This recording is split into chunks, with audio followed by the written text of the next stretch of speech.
Hello again. Anybody attending an A&E department in a hospital in Greater London in recent years will have noticed that the great majority of those present are not of white British heritage.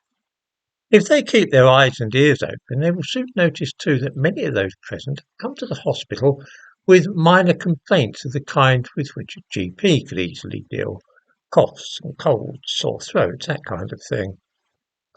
Since many of them also have problems speaking English clearly and coherently, we are able to guess too that most of them are foreigners. This is one manifestation of the pressure exerted on the National Health Service by immigration, for most of these people do not have a GP because they are unable to register with one, because they're in this country illegally.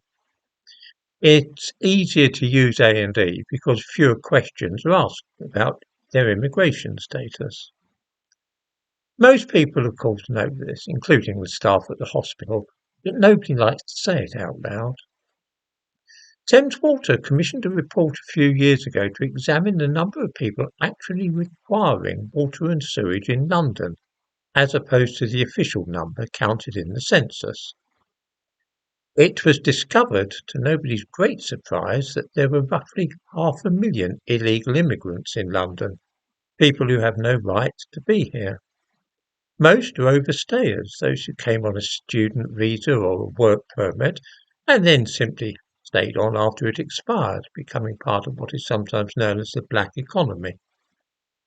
Most people, as I say, already knew this, of course, but the Daily Telegraph have taken the trouble to make a Freedom of Information request to Thames Water and obtain the report, which is quite meticulously researched.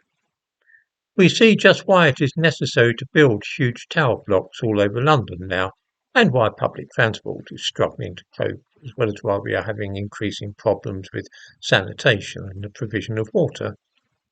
In 1990, the population of London was 6.8 million. Today, it is officially 9.3 million, but if we add in the 500,000 illegal immigrants, this would take it up to almost 10 million.